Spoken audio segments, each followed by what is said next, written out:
Hello everyone, कैसे हैं आप लोग। Welcome to Parle 11th commerce. मैं हूँ हीर शाह, आपकी बिजनेस स्टडीज़ की एजुकेटर। जैसे मैंने आपको पहले ही कहा था, मैं small business and entrepreneurship development के जो क्वेश्चन एंड आंसर्स है उसे 2 पार्ट में डिवाइड करने वाली हूँ। हमने लास्ट क्लास में हमने पार्ट 1 देखा था, जिसमें मैंने आपको एंटरप्रेन्योरशिप डेवलपमेंट तक के सारे क्वेश्चन एंड आंसर्स दिए थे। आज हम लोग करने वाले हैं इंटेलेक्चुअल प्रॉपर्टी राइट्स के सारे क्वेश्चन एंड आंसर्स। अगर आपने वो प्रीवियस वीडियो नहीं देखी है तो प्लीज़ वो देखें, और उसके बाद हम आज ये IPR करने वाले हैं।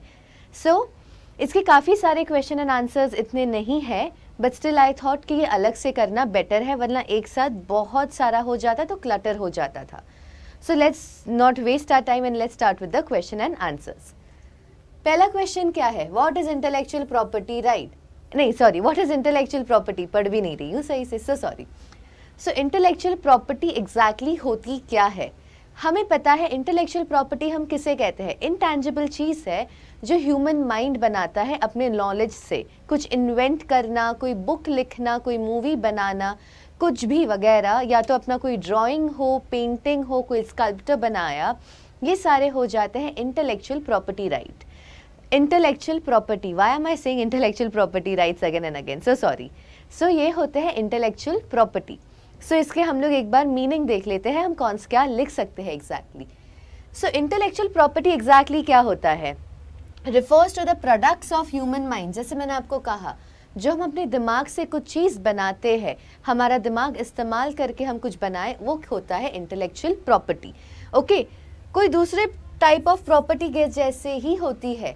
कोई अगर नॉर्मल एक प्रॉपर्टी हो आपके पास, अगर कोई घर हो जो आपको रेंट पे, वो एक वैसा ही होता है। जैसे हम ये घर को रेंट पे दे सकते हैं, बाय और सेल कर सकते हैं, वैसे ही हम ये इंटेलेक्चुअल प्रॉपर्टी को भी रेंट पर दे सकते हैं, बाइंग एंड सेलिंग इसमें भी होता है। इसका एक और मीनिंग मैंने यहाँ पे बताया है। इंटेलेक्चुअल प्रॉपर्टी क्या होती है, जैसे कि creation of human mind, same ये आपको हमेशा आएगा। वो क्या होता है exactly, it's either a product of human mind या तो ह्यूमन माइंड से कुछ क्रिएट करना। एट दी एंड दोनों का मतलब सेम ही है। जैसे कि कोई इन्वेंशन किया, लिटरेरी आर्टिस्टिक वर्क हो, कोई सिंबल बनाया, किसी का कुछ ऐसे नाम, कोई कंपनी का नाम है विच इज़ वेरी डिफरेंट, जो किसी ने अपने दिमाग से सोचा, ओ वाओ ऐसा कोई नाम होना चाहिए कंपनी का, सो that is also an intellectual property. कोई इमेज हो गई, कोई डिज़ाइन हो गई जो बिजनेस में यूज़ कर रहे हो, all these are intellectual property. दोनों में से आप कोई भी इसका मीनिंग लिख सकते हैं, इट्स नॉट एन इशू। ये आपका क्वेश्चन आ जाएगा तकरीबन 1 से 2 मार्क का। Okay, what is intellectual property. अभी तो फिर इसका मतलब ये इंटेलेक्चुअल प्रॉपर्टी तो हमें समझ लिया, तो अभी इंटेलेक्चुअल प्रॉपर्टी राइट्स क्या होंगे, what will be IPR। IPR क्या होगा, इंटेलेक्चुअल प्रॉपर्टी राइट्स वो होंगे जो ये सारे IP को प्रोटेक्ट कर रहा है। ओके, जो भी सारे IP को प्रोटेक्ट कर रहा है उसे कहते हैं इंटेलेक्चुअल प्रॉपर्टी राइट्स। ओके, जो गवर्नमेंट है जो सारे इंटेलेक्चुअल प्रॉपर्टी को प्रोटेक्ट करती है। किसी ने अगर कोई इन्वेंशन ऐसा कुछ है, something they discover, something they made, अगर वो उन्होंने अगर किया है, इसके लिए क्या होता है, टू प्रोटेक्ट देयर राइट्स। ये इंटेलेक्चुअल प्रॉपर्टी राइट्स के बनाया है, ताकि क्या हो, कोई भी उनके आइडियाज़ को छीन कर अपना आइडिया ना बता सके। Okay, let's go on to the next question. Traditional knowledge क्या होता है। ट्रेडिशनल नॉलेज का मतलब क्या है, अगर आपको याद होगा मैंने आपसे कहा था, देखिए ट्रेडिशनल नॉलेज वो चीज़ होती है जिसमें हम हमारे घरेलू नुस्खे, नानी के नुस्खे, दादी के नुस्खे जो होता है ना, अगर तबीयत थोड़ी ठीक नहीं है, काढ़ा बना के दे दिया, ठीक हो गए। ये सारे हमारी ट्रेडिशनल नॉलेज है जो हमें काफ़ी ही सालों से हम पास ऑन हो रही है। Okay, so this is something which we call as traditional knowledge. Traditional knowledge mostly है ना, हम मेडिसिन के लिए यूज़ करते हैं, कि जो भी सारे Ayurveda, okay, that is are traditional knowledge, जो बहुत ही हज़ारों सालों से जो चला आ रहा है। Let's see the meaning. Traditional knowledge means the knowledge, systems, innovation and practices of local communities. जो लोकल कम्युनिटीज़ है, जो अक्रॉस द ग्लोब जो प्रैक्टिस किए आ रही है, उसे हम ट्रेडिशनल नॉलेज कहते हैं। जैसे there are certain recipes also, you know कि कुछ ऐसी चीज़ होती है, इमेजिन कि तुम्हारे दादी जो है बहुत बढ़िया बनाते हैं और ऐसा कहीं बनता ही नहीं है। ओके, सो वो जो रेसिपी देंगे वो क्या हो जाएगा, वो एक ट्रेडिशनल नॉलेज है, क्योंकि वो उनका खुद का है ये जो रेसिपी था, which no one has. So this is known as traditional knowledge. अभी गवर्नमेंट ट्रेडिशनल नॉलेज को प्रोटेक्ट करती है। अगर आपको याद होगा, हल्दी घाटी का मैंने आपको एग्जाम्पल दिया था कि जो हल्दी है, हल्दी घाटी, वो हल्दी के नाम से वो आपको अगर याद होगा तो। सो क्या हुआ था, यूएस की एक जो यूनिवर्सिटी थी वो क्या कह रही थी कि जो हल्दी है उसमें बहुत ही सारे मेडिसिनल प्रॉपर्टीज़ है, ये हमने बताया है, ये हमने आपको बताया है, इसलिए हमें क्या चाहिए, आप इसको, ये इंटेलेक्चुअल प्रॉपर्टी है हमारी। सो जो इंडियन गवर्नमेंट थी, they interfered in between, they are like this is not your intellectual property. ये जो हल्दी के जो सारे मेडिसिनल प्रॉपर्टीज़ है वो हमने काफ़ी सालों पहले ही बता रखे हैं, and this is something which has been passing on in our country for so long. कोई भी अगर छोटी चोट लगती है, हमारे मम्मी क्या करते हैं, हल्दी लगा देते हैं ताकि उस खून रुक जाए। सो दे सेड कि ये जो आप कह रहे हैं कि ये आपने बताया है, आपने ये चीज़ इन्वेंट की है, सो ये कम्प्लीटली गलत चीज़ है। ये एक ऐसी चीज़ है जो इंडिया में काफ़ी ही सालों से चली आ रही है। ओके, सो फिर उन्होंने कहा था ये इंटेलेक्चुअल प्रॉपर्टी हमारा है, सो फिर वो चीज़ कैंसिल हो गया था, India won the case. Fine, let's come on to the next question. How is trade secret protected in India? Indian contract act है 1872 का। इसके अंतर्गत जो भी सारे ट्रेड सीक्रेट होते हैं वो प्रोटेक्टेड है। ट्रेड सीक्रेट एग्जैक्टली क्या है? कोका कोला का example is the best example.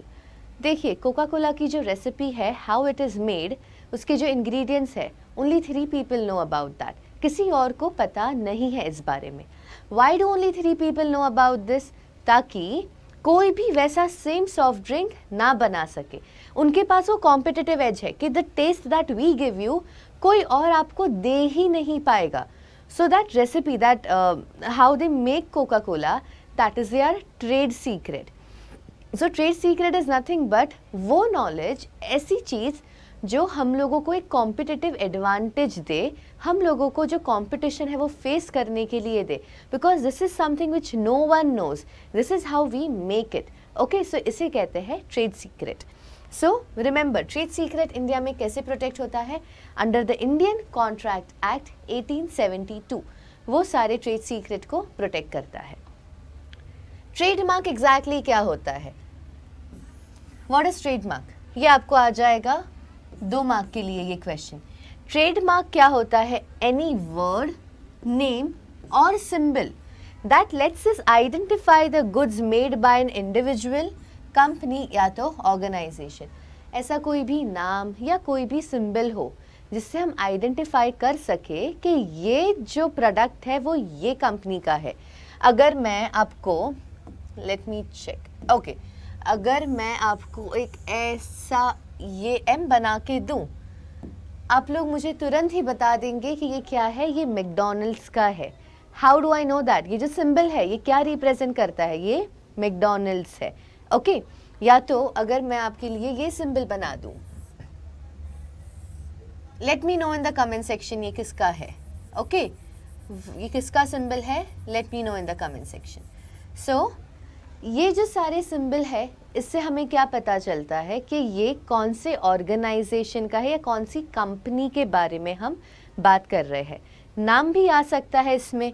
So word, कोई एक ऐसा वर्ड हो, कोई नाम हो या तो कोई सिंबल हो, ओके, या तो उन सब का कॉम्बिनेशन मिलके वो चीज़ जिससे हम आइडेंटिफाई कर सकते हैं, ये हो जाता है हमारा trademark. Okay, next question, name some legislations passed by Indian government to protect IP. देखिए, इंटेलेक्चुअल प्रॉपर्टी प्रोटेक्ट तो करनी है, बट कैसे प्रोटेक्ट करेंगे? मुझे उसे कहीं पे रजिस्टर करना पड़ेगा ना। जब तक मैं वो मेरी जो इंटेलेक्चुअल प्रॉपर्टी है उसे मैं रजिस्टर अगर नहीं करती हूँ, तब तक वो मेरा अपना खुद का, I am not the owner, उसे कोई भी यूज़ कर पाएगा और मैं उसके खिलाफ कोर्ट में नहीं जा पाऊँगी। So I have to register my intellectual property under certain thing. अगर ट्रेडमार्क है तो उसके लिए एक अलग है, कॉपीराइट है तो उसके लिए अलग है, पेटेंट है तो उसके लिए अलग जगह पे रजिस्टर करना पड़ेगा। Okay, so let's see, trademark के लिए कौन सा एक्ट है? 1999 है हमारा। फिर आता है geographical indication of goods, registration and protection act 1999 है। डिज़ाइन को अगर प्रोटेक्ट करना है तो कहाँ पे रजिस्टर करना पड़ेगा, डिज़ाइंस एक्ट 2000। प्लांट वेराइटीज़ को अगर प्रोटेक्ट करना है तो कहाँ पे होगा, protection of plant varieties and farmers rights act 2001। Patent को करते हैं हम पेटेंट एक्ट 2005 में।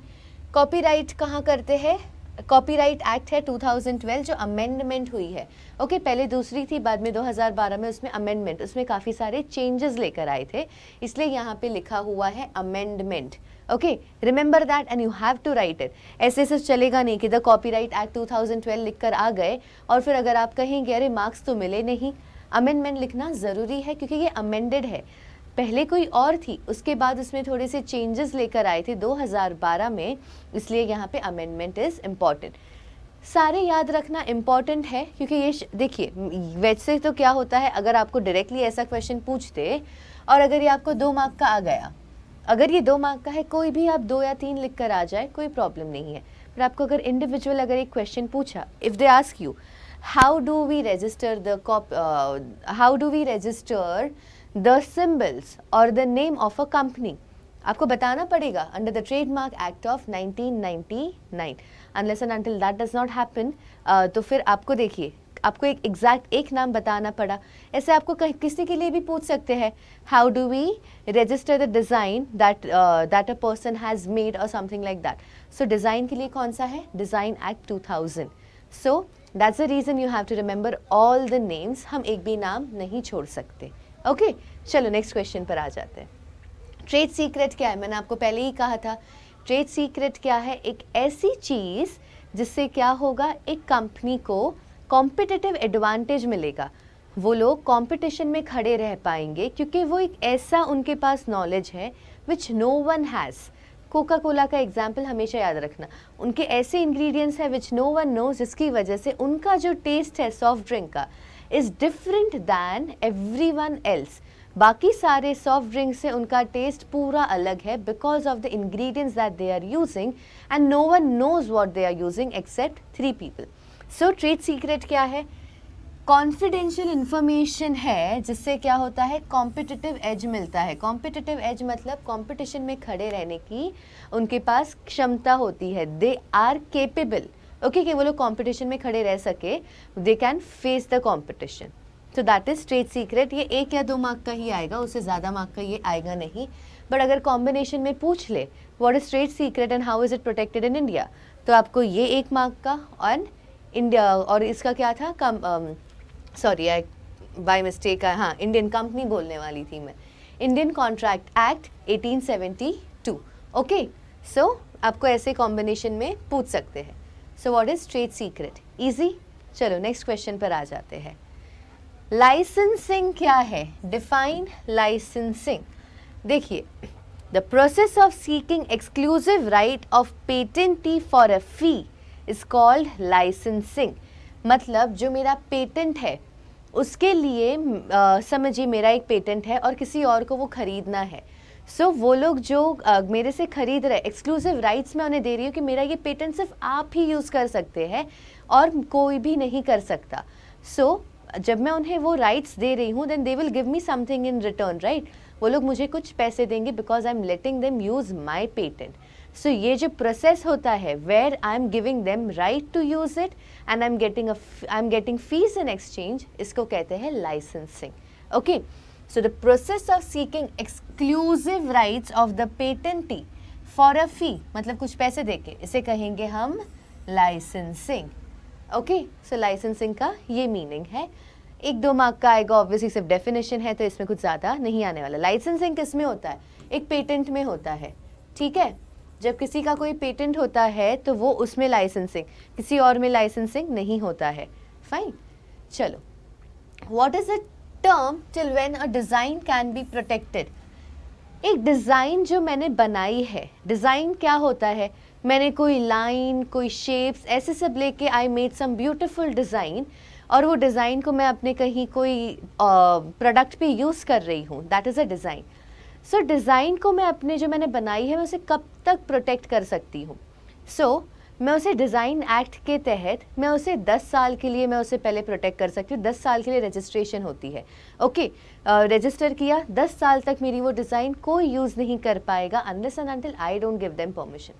वो 10 साल ख़त्म होने के बाद मैं और एक्स्ट्रा 5 साल के लिए एक्सटेंड करवा सकती हूँ मेरी ये जो लिमिट है। ओके, कि 5 साल तक ये डिज़ाइन अभी भी मेरी है। So total 15। उसके बाद ये क्या हो जाएगा, ये मेरी डिज़ाइन नहीं होगी। Now everyone can use it after 15 years. So don't write directly 15 years कि 15 साल तक हो गया, ऐसे नहीं होता।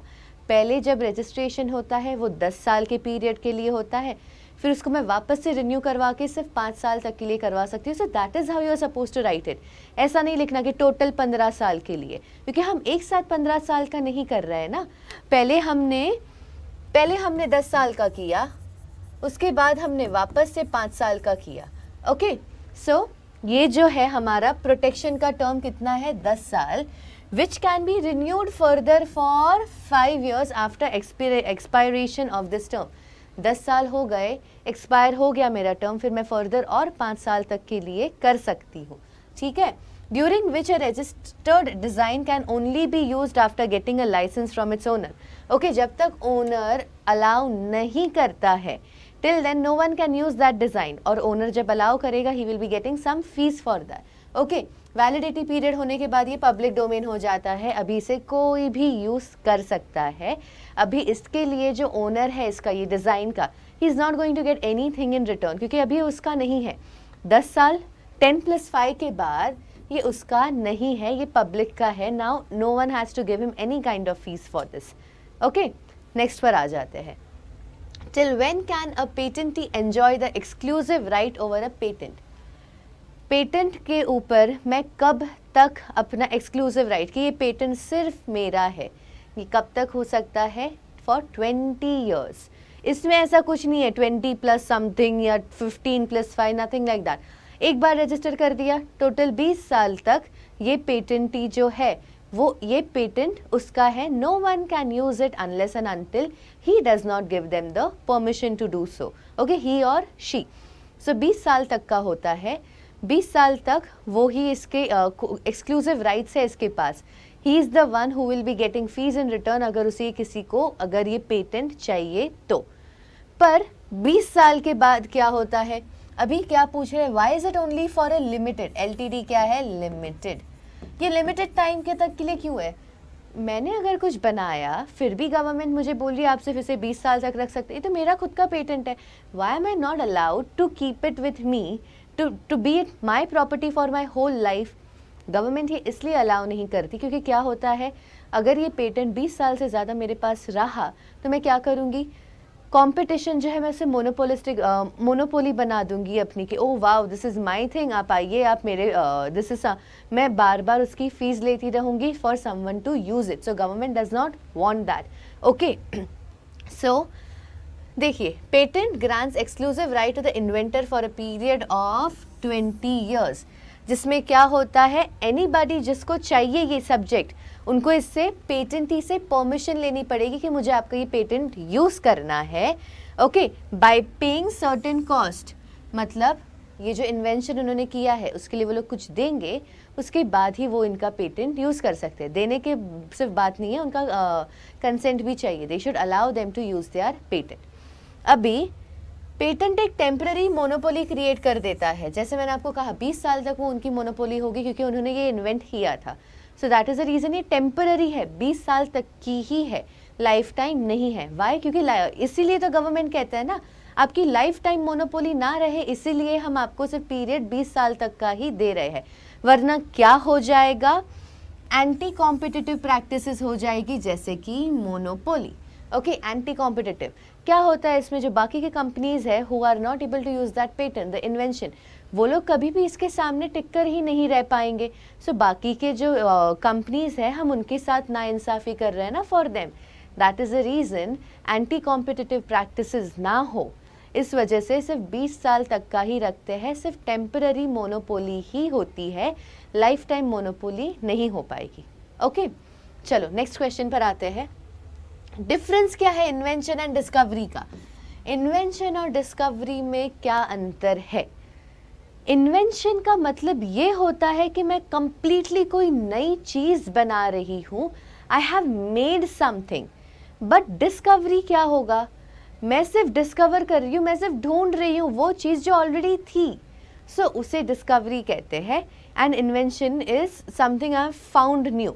जैसे आपके बुक में अगर आपने देखा होगा, एक एग्जाम्पल दिया था, किसका था? Yes, Isaac Newton. Isaac Newton ने क्या किया? He discovered gravity. तो उन्होंने डिस्कवर की, उसके पहले क्या ग्रेविटी नहीं थी क्या? ग्रेविटी हमेशा से थी, उन्होंने सिर्फ उसके बारे में बताया। That is the reason it is a discovery. Okay, पर अगर ऐसी कोई चीज़ हो जो मैंने नई बनाई हो, सो जैसे ग्राहम बेल ने क्या बनाया? फ़ोन का इन्वेंशन किया। सो ये इन्वेंशन था, this is something which he made. ये कोई चीज़ ऑलरेडी नहीं थी जिसके बारे में सिर्फ उन्होंने हमें जागरूक किया है। It is not that, this is something which he has made, इसलिए इसे कहते हैं इन्वेंशन। इसीलिए पेटेंट जो होता है, पेटेंट जो होता है वो होता है इन्वेंशन का, और इन्वेंशन का होता है, डिस्कवरी का नहीं होता। डिस्कवरी समथिंग कि आप सिर्फ बता रहे हो, that was already there, you have not found it. Okay, you have, जैसे कि एक और एग्जांपल, अगर एक ऐसा एलिमेंट है जो पहले से अर्थ पे था बट अभी तक किसी ने उसे ढूंढा नहीं था, मैंने उसे डिस्कवर किया, तो मैंने उसे ढूंढा, सी डिस्कवरी होती है, क्योंकि दिस वाज ऑलरेडी देयर ना। ये ऐसा तो चीज़ नहीं है कि मैंने कुछ नया बनाया हो।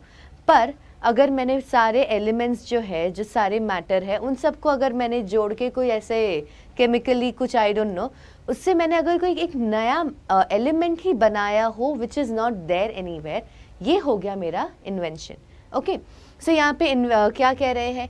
When we use our ability to create something novel, novel का मतलब क्या होता है? कुछ नया। ओके, और something unique into existence, जो existence में पहले था ही नहीं, कहीं पे इसका नामो निशान नहीं था, इसे हम कहेंगे invention. So this is invention. जबकि process of highlighting the existence of an already existing thing, सिर्फ मैंने हाईलाइट किया, मैंने उस पर रोशनी डाली ऐसी चीज़ पे जो पहले से ही थी, तो उसे हम कहेंगे डिस्कवरी। ओके, सो उसे हम कहते हैं discovery. That is the difference between invention and discovery. काफ़ी ही बार लोग इसमें कंफ्यूज हो जाते हैं कि इन्वेंशन और डिस्कवरी तो एक ही चीज़ है। It is not one thing. Invention और डिस्कवरी काफ़ी ही अलग चीज़ें हैं। लगता है हमें कि ये दोनों एक दूसरे के सिनोनिम्स है, but it is not so. Okay, चलो नेक्स्ट क्वेश्चन पर आते हैं। What is geographical indication? Geographical indication का मतलब क्या है? Geographical indication identifies agricultural, natural or manufactured products originating from a definite geographical territory where a given quality, reputation or other characteristic are essentially attributable to its geographical origin. Geographical origin के ऊपर से उसकी जो quality, जैसे हम काफ़ी बार कहते हैं ओ यहाँ की मिर्च है, ये तो बहुत ही अलग होगी, कश्मीरी मिर्च हो गई, तो हम क्या कहते हैं? अरे इसका कलर एकदम बढ़िया आता है। तो उसकी क्वालिटी और उसके बारे में जब हम बात करते हैं, वो एक ऐसी चीज़ है जो सिर्फ वो ही जोग्राफिकल एरिया में वो मिलती है और वो वहाँ के लिए ही फेमस है। इसे हम तो ये क्या होता है? Geographical indication. ठीक है, जोग्राफिकल इंडिकेशन क्या करता है? जो एग्रीकल्चरल, नेचुरल या तो ऐसा कोई भी मैन्युफैक्चर्ड प्रोडक्ट है जो वहीं के एरिया का है, मतलब जो कोई एग्रीकल्चरल प्रोडक्ट, तो उसके बारे में काफ़ी ज़्यादा चर्चा होती है। कोई नेचुरल चीज़ें भी हो सकती है जो सिर्फ वही एरिया में मिलती है, या तो मैन्युफैक्चर्ड प्रोडक्ट, ऐसी चीज़ जो वहाँ के लिए काफ़ी ज़्यादा फेमस है। वारली पेंटिंग हो गई, बनारसी साड़ी हो गई, गुजरात में अगर गुजरात में जाओगे तो वहाँ के लिए कौन सी होती है? याद नहीं आ रहा है। If you all remember please let me know. So Gujarat के लिए अलग हो गई। सो वैसे पश्मीना जो है वो कश्मीर के लिए हो गया। सो क्या होता है? ये सारे जो मैन्युफैक्चर्ड, जो अगर एक जोग्राफिकल एरिया में वो काफ़ी ही ज़्यादा फेमस हो, क्यों? उसकी जो क्वालिटी है उसके लिए, रेप्यूटेशन जो है, अगर हम बनारसी साड़ी की बात करते हैं तो काफ़ी ही बनारस में वो काफ़ी ज़्यादा उसका रेप्यूटेशन है कि अरे wow this is the best one, ये काफ़ी ज़्यादा क्वालिटी में अच्छी है, तो उसे हम कहते हैं जोग्राफिकल इंडिकेशन। ठीक है, अंडरस्टूड? जोग्राफिकल इंडिकेशन भी हमारी एक इंटेलेक्चुअल प्रॉपर्टी है। नेक्स्ट क्वेश्चन पे जाते हैं। IPR इम्पॉर्टेंट क्यों है एंटरप्रेन्योर्स के लिए? क्यों ज़रूरी है एंटरप्रेन्योर्स के लिए इंटेलेक्चुअल प्रॉपर्टी राइट्स? ऐसा क्या देता है इंटेलेक्चुअल प्रॉपर्टी राइट्स एंटरप्रेन्योर्स को? देखिए क्या होता है, अगर एक जो बिजनेस यूनिट है, अगर उन्होंने कुछ इन्वेंट किया है, उनका कोई अगर इंटेलेक्चुअल प्रॉपर्टी है, वो अगर उनके पास हो तो क्या होगा, उन्हें कॉम्पिटिटिव एज मिलेगा। वो कॉम्पिटिटिव एज मिलने की वजह से वो लोग क्या कर पाएंगे, अपने बिजनेस को ग्रो कर पाएंगे और एक्सपांड कर पाएंगे। इस वजह से उनके लिए आईपीआर काफ़ी ज़्यादा इम्पॉर्टेंट है। अगर ये इंटेलेक्चुअल प्रॉपर्टी राइट्स नहीं होते तो उनका जो इन्वेंशन होता वो कोई भी यूज़ कर पाता। अगर कोई भी यूज़ कर पाएगा उनका वो इन्वेंशन, तो फिर उनके पास वो कॉम्पिटिटिव एज नहीं रहेगा। कुछ ऐसी चीज़ उनके पास, वो जो वाव फैक्टर होता है, दे वोंट हैव दैट, और उसकी वजह से they are going to be just like any other business. That is the reason why it is important for them. पहले क्या कह रहे हैं, creation of new path breaking invention उसके लिए एनकरेज करता है, बिकॉज दे नो कि अगर ये मेरे पास आईपीआर है, मेरे इंटेलेक्चुअल प्रॉपर्टी को कोई प्रोटेक्ट करने के लिए कोई चीज़ है, तो वो लोग क्या करेंगे, नई चीज़ें और इन्वेंट करने के लिए वो लोग ट्राई करेंगे, बिकॉज दे नो कि ये फिर कोई भी यूज़ नहीं कर पाएगा unless and until they don't have my permission, और इससे उनको रेगुलर इनकम भी आती रहेगी। That is a reason IPR entrepreneurs के लिए काफ़ी ज़्यादा इम्पॉर्टेंट है। ये हो गया हमारा फर्स्ट वन। देखिए नेक्स्ट क्या है, allows the work created by a person to be distributed and communicated to the public only with his or her permission. मैंने आपको पहले ही कहा, उनके परमिशन के बिना कोई भी उसे यूज़ नहीं कर सकता। सिंस कोई भी यूज़ नहीं कर सकता, उनका परमिशन चाहिए, तो उससे क्या होगा, उनकी जो रेगुलर इनकम है वो आती रहेगी। If anyone wants to use their IP, they will give them some money and then they will allow them to use it. Okay, authors, creators और डेवलपर्स जो है उनको रिकग्निशन मिलेगी उनके काम का कि ओ वाओ, ये इन्होंने लिखा है, ये चीज़, ये जो पेंटिंग है ये इन्होंने बनाई है। सो उनको रिकग्निशन मिलता है अगर इंटेलेक्चुअल प्रॉपर्टी राइट की वजह से। और else what would have had happen, अगर एक पेंटिंग है वो पेंटिंग अगर एक पेंटर ने बनाई और इसका आईपीआर नहीं है, राइट ही नहीं है, उनकी जो प्रॉपर्टी है उनको प्रोटेक्ट करने के लिए कुछ है ही नहीं, सो कोई और ही ऐसा एक पेंटर होगा, he is also equally good, but उसने उसका पेंटिंग जो चोरी कर लिया, उसका आइडिया, और सेम पेंटिंग ऐसा बनाया, तो फिर क्या होगा, no one will recognise the original painter, right.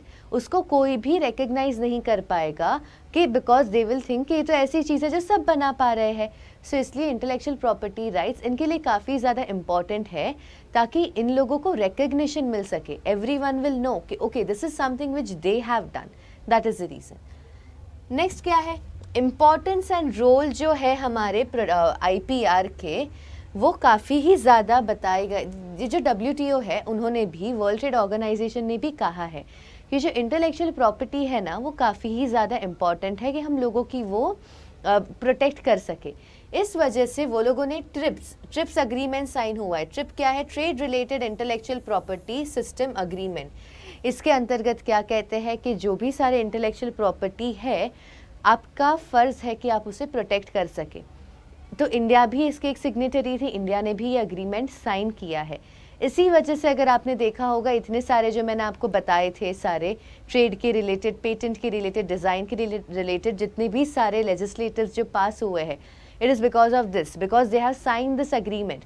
ये लोगों ने ये ट्रिप्स अग्रीमेंट साइन किया हुआ है, इसलिए इंडिया का क्या हो जाता है, they are obligatory to make such acts. Okay, so understood. ये होता है रीज़न कि हम आईपीआर क्यों ज़रूरी है फॉर द एंटरप्रेन्योर्स, ताकि उन्हें रिकग्निशन मिल सके, उन्होंने जो काम किया है उसके लिए उन्हें पैसे मिल सके, और क्योंकि उन्हें पता है कि उनके जो प्रॉपर्टी है, इंटेलेक्चुअल प्रॉपर्टी है, वो कोई भी उनके बिना, उनके परमिशन के बिना यूज़ नहीं कर पाएगा। दैट इज़ द रीज़न वो लोग और ज़्यादा अपना दिमाग लगाएंगे और ज़्यादा कुछ नया इन्वेंट करने की ट्राई करेंगे। ओके, नेक्स्ट क्वेश्चन पर आते हैं। Explain the 3 facets that come under the umbrella of IPR. 3 facets, जो 3 फेस है, जो वो कौन से हैं आईपीआर के अंडर। सबसे पहला होता है लॉ, फिर होता है टेक्नोलॉजी, और फिर है बिजनेस एंड इकोनॉमिक्स। ये 3 facets है और एक भी नहीं है, ये 3 हमें याद रखने हैं। सो लॉ क्या कहता है, इंटेलेक्चुअल प्रॉपर्टी है ना, ये लीगल राइट है। ओके, लीगल है, तो उसका मतलब क्या है कि ये जो इंटेलेक्चुअल प्रॉपर्टी के जो ओनर है, उनको लीगली हमारे प्रोटेक्ट किया गया है। उसका मतलब अगर कभी भी कोई भी उनके परमिशन के बिना उनकी अगर इंटेलेक्चुअल प्रॉपर्टी यूज़ करे, तो उसके लिए क्या कर सकते हैं, they can go to the court because their intellectual property is legally protected. Next क्या होता है, देखिए कभी भी the prerequisites of intellectual property is that creation है ना ओरिजिनल होनी चाहिए। कभी भी अगर हम इंटेलेक्चुअल प्रॉपर्टी की बात कर रहे हो, it has to be something original. अगर हम एक स्टोरी की भी बात करें, सो वो स्टोरी ऐसी होनी चाहिए विच इज़ ओरिजिनल। पहले ऐसे कभी किसी ने वो स्टोरी नहीं लिखी है, या तो कोई ऐसा डिज़ाइन होना चाहिए which has to be completely new. ऐसा कभी डिज़ाइन बना ही नहीं है, सो तभी ही जाके वो हमारी इंटेलेक्चुअल प्रॉपर्टी कहलाएगी, वरना नहीं, because it has to be something new. अगर कोई पुरानी चीज़ को उठा के उसमें थोड़े से मॉडिफिकेशन करके अगर हम दे दे, we can't consider that as an intellectual property. Okay, IPR with respect to technology क्या बोलता है, काफ़ी सारे एस्पेक्ट्स वो कवर करते हैं, जैसे कि information technology, automobiles, pharmaceutical, biotechnology, वो सारी चीज़ें आती है। ऑटोमोबाइल कैसे, जो गाड़ी का डिज़ाइन है वो कुछ नया आ गया, the way it is made, उसके कोई डोर है वो अलग है, उसका अंदर का इंटीरियर अलग है, so all that is also covered into that. Next क्या है, बिजनेस एंड इकोनॉमिक्स, जो basics of IPR help in the development of the industry and in the success of businesses. आपको मैंने पहले ही कहा, जो आईपीआर होता है वो एक कंपनी को, एक ऑर्गेनाइजेशन को कॉम्पिटिटिव एज देता है। सो आईपीआर की वजह से क्या होगा, वो बिजनेस का सक्सेस होगा, because they have something which no one else does. Okay, इससे क्या होता है कि उनको काफ़ी ज़्यादा सक्सेस होने की वजह से हमारे इंडिया की जो इकोनॉमी है वो ऊपर जाएगी, ऑब्वियस है, they will also earn more. Fine. So IPR क्या करता है, प्रोप्राइटर्स जो होते हैं उनको राइट प्रोवाइड करता है कि आपके अलावा कोई भी आपकी इंटेलेक्चुअल प्रॉपर्टी यूज़ नहीं कर सकता है। ओके, नेक्स्ट क्या है, mention the IPs that are recognised in India और explain the type of IPs. कौन से आईपीज होते हैं, यहाँ पे एक्सप्लेन की जगह मैंने गलती से एक्सप्लेन लिखा है, यहाँ पे या तो स्टेट आना चाहिए था या तो एन्यूमरेट आना चाहिए था। अभी कभी भी अगर ये सारे वर्ड्स आ जाए, कौन से, लिस्ट, स्टेट, फिर आ जाए एन्यूमरेट या तो मेंशन, अगर ये सारे वर्ड्स अगर आ जाए तो उसका ये मतलब है कि आपको उसको एक्सप्लेन करने की ज़रूरत नहीं है, हेडिंग लिखकर उसे छोड़ दो, आगे हमें कुछ और नहीं करना है। पर अगर आपको टेंशन आ रहा है कि अरे बाप रे, एक इतना सिर्फ हेडिंग लिख के छोड़ दूँ और मुझे मार्क्स मिले ना मिले, मैक्सिमम एक सेंटेंस लिख दो उसके बारे में, उससे ज़्यादा आपको लिखने की कोई भी ज़रूरत नहीं है। So when ever these words come, you just right the heading या तो वट एवर इट इज़। जैसे यहाँ पे क्या था, कौन से आईपीज़ इंडिया में रिकग्नाइज होते हैं, in short they are saying कि कौन से टाइप्स ऑफ आईपीज़ है। सो सिर्फ उसके नाम लिख दो, इट्स डन, आपको उसका मीनिंग लिखने की भी ज़रूरत नहीं है। ओके, सो कौन से है, पहला है कॉपीराइट। मैं आपके लिए एक काम करती हूँ, यहाँ पे साइड में लिख देती हूँ, क्योंकि अगर ये शायद आपको ना समझे तो I just erase this thing. Okay, ये आपके लिए सिर्फ इरेज कर देती हूँ and I write it over here, just give me a second. Okay, so सबसे पहला कौन सा है, कॉपीराइट हो गया। कॉपीराइट के बाद कौन सा आता है, ट्रेडमार्क आता है। जैसे जैसे याद आ जाएंगे वैसे वैसे लिख देंगे। ट्रेडमार्क के बाद कौन सा आता है, पेटेंट आ जाएगा। पेटेंट के बाद कौन सा होता है, डिज़ाइन लिख दो। डिज़ाइन के बाद कौन सा था, प्लांट वैरायटी। प्लांट वैरायटीज़ के बाद सबसे जो बड़ा वाला, देखिए सबसे बड़ा जो मुझे लगता है नाम, वो है SICLD। ये मुझे सबसे बड़ा नाम लगता है, याद रखने को बहुत ज़्यादा त्रास आता है, इसलिए मैं क्या करती हूँ, SICLD याद रखती हूँ। S क्या है, semiconductor integrated circuit layout design, मुझे ऐसे याद रह जाता है, semiconductor integrated circuit layout design. I remember it like this, so that's the reason मैं हमेशा semiconductor integrated circuit layout design ऐसे याद रखती हूँ। सॉरी। और फिर आता है, ओके सॉरी, फिर आता है ज्योग्राफिकल इंडिकेशन। ज्योग्राफिकल इंडिकेशन के लिए मेरा सबसे फेवरेट एग्जाम्पल है पश्मीना। मुझे वो अच्छे से याद रह जाता है, so I always remember that example only. Okay, so कितने हो गए? कॉपीराइट, ट्रेडमार्क, 1 2 3 4 5 6 7 सारे लिख दिए, 1 2 3, हाँ सारे याद है। ओके, ऐसे आपको सारे याद भी रह गए। कौन से थे? Copyright, trademark, patent, plant varieties, उसके बाद जोग्राफिकल इंडिकेशन, उसके बाद कौन सा एक मैं हाँ, सेमी कंडक्टर इंटीग्रेटेड लेआउट, हाँ सर नहीं देखो भूल गई, semi conductor integrated circuit layout design, ठीक है। और डिज़ाइन से फिर मुझे एक और याद आ गया, डिज़ाइन, ठीक है। सो ये हो गए हमारे 7। SICDL, ऐसे उसे याद रखो तो ही हमें याद रहेगा, क्योंकि पूरा नाम बहुत बड़ा है, मुझे खुद को याद नहीं रहता। ओके, पर अगर आपको याद रहता है then it is very nice. मेरा याद रखने का यही तरीका है, मैं क्या कर देती हूँ, कहीं पे भी साइड में है ना, पहले ये मैं इसका शॉर्ट फॉर्म लिख देती हूँ। जैसे ये लिख देती हूँ ना, फिर मुझे अच्छे से याद आना शुरू हो जाता है, semiconductor integrated circuit layout design, ताकि मैं एक भी भूलती नहीं हूँ बीच के। So I always write this first and then only after seeing this I say the full form of that. Okay, so ये है हमारे टाइप ऑफ आईपीज जो इंडिया में रिकग्नाइज होते हैं। आईपी को और फर्दर कैटेगराइज कैसे कर सकते हैं? आईपी को और फर्दर 2 तरीके के होते हैं। आईपी हमारे होते हैं 2। सबसे पहले होती है इंडस्ट्रियल प्रॉपर्टी, सबसे पहली है इंडस्ट्रियल प्रॉपर्टी और दूसरी है कॉपीराइट। ओके, इंडस्ट्रियल प्रॉपर्टी में वो सारी आती है जैसे कि इन्वेंशन जो है, जैसे कि patent, trademark, design, geographical indication, ये सारे जो बिजनेस में यूज़ कर सकते हैं, बिजनेस के लिए जो आईपीज़ है ना, उसकी बात कर रहे हैं। कॉपीराइट बिजनेस के रिलेटेड नहीं है, ये सारे आर्टिस्टिक वर्क के लिए है, इसलिए इसको अलग से यूज़ किया है। ओके, इंडस्ट्रियल प्रॉपर्टी वो सारी होती है which is used in the business. Business में ये कॉपीराइट यूज़ नहीं कर सकते ना, ये सारे आर्टिस्टिक वर्क के लिए है। कोई म्यूज़िक हो गया, कोई डांस हो गया, कोई बुक लिखी है, कोई पेंटिंग है, कोई ड्राइंग है, उसके लिए।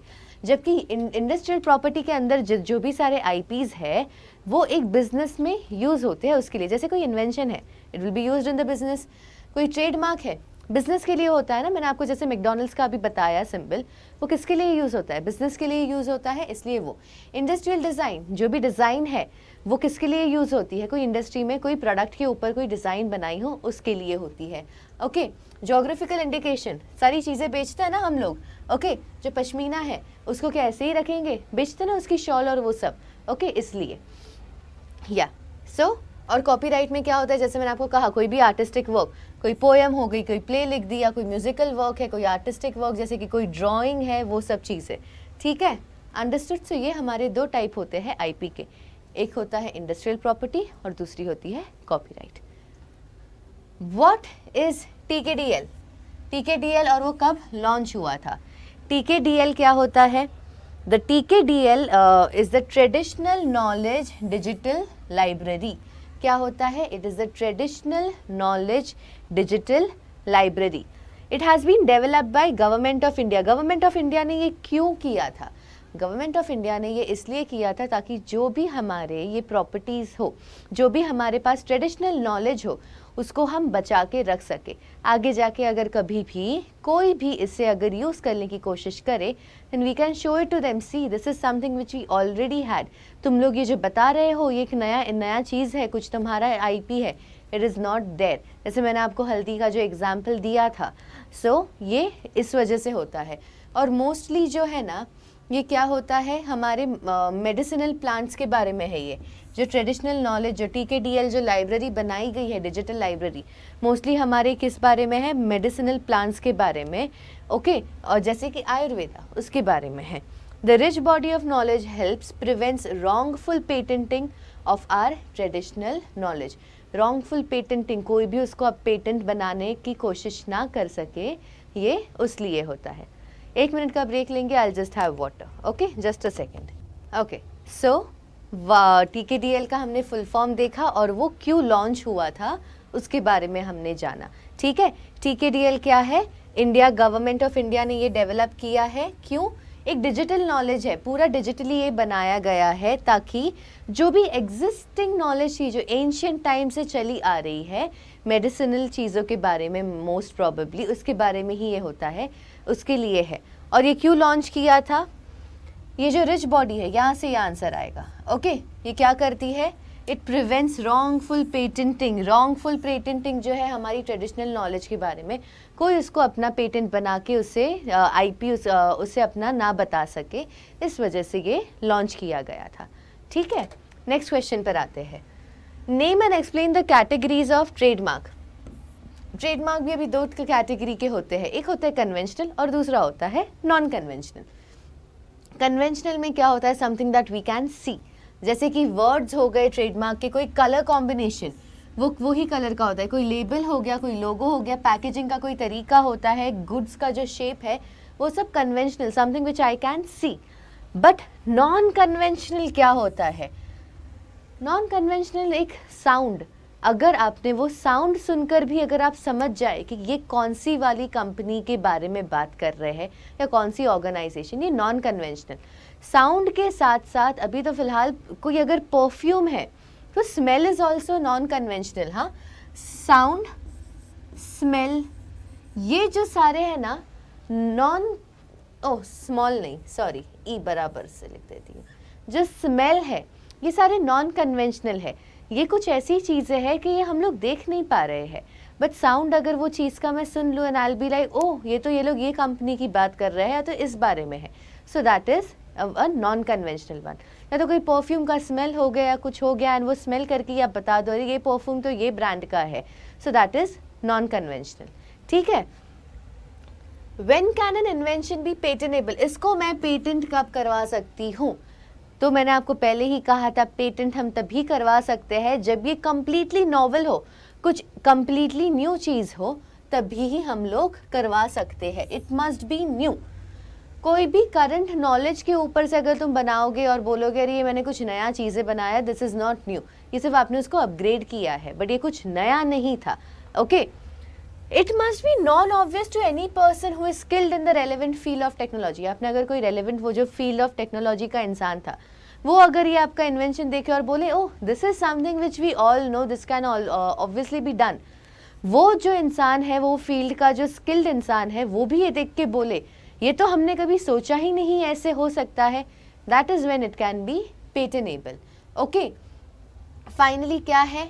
केपेबल ऑफ इंडस्ट्रियल एप्लीकेशन, मतलब इसको इंडस्ट्री में यूज़ कर सके तो ही ये पेटेनेबल, इसको पेटेंट इसको मिलेगा, वरना नहीं। अगर क्योंकि आपको अभी आपने देखा था कि आईपी दो टाइप के होते हैं, एक इंडस्ट्रियल होता है और दूसरा होता है कॉपीराइट। अगर ये चीज़ मैं इंडस्ट्री में, अगर ये मेरा पेटेंट यूज़ इन्वेंशन जो है वो यूज़ नहीं कर सकती तो किस काम का है ये patent? So whatever invention is there, अगर मैं इसे इंडस्ट्री में यूज़ कर सकूँ तो ही इसको पेटेंट मिलेगा, वरना ऐसे पेटेंट नहीं मिलेगा। ओके, डन, हो गए सारे हमारे क्वेश्चंस हो गए। I hope you have understood what we have done. हमारे जितने भी आईपी के रिलेटेड, आईपीआर के रिलेटेड जितने भी हमारे क्वेश्चंस थे, we have done all those questions. अगर आपके पास कोई और क्वेश्चंस है इसमें से जो मैंने नहीं कवर किए हैं यहाँ पे, you all can let me know in the comment section. अगर हमारे पास जो है अभी फ़िलहाल, अगर आपने देखा होगा मैंने इसमें आपको केस स्टडीज़ नहीं करवाई है। केस स्टडीज़ के लिए मैं आपका अलग से एक पूरा आपके लिए वीडियो बनाने वाली हूँ, so don't worry about that. ये वीडियो जो थे मैंने आपके लिए खास जो है सिर्फ इसके क्वेश्चन एंड आंसर्स जो होते हैं, डायरेक्ट क्वेश्चन एंड आंसर्स जो आते हैं उसके लिए बनाई थी। जो हमारी ये आएंगे केस स्टडीज़ है, उसके लिए मैं आपके लिए एक अलग से वीडियो बनाने वाली हूँ। एंड एज आई सेड, अगर कोई क्वेश्चन अगर आपको ना समझ में भी आया हो, please let me know about that. अगर कोई क्वेश्चन कवर ना हुआ हो, so please let me know about that too. Okay, thank you so much.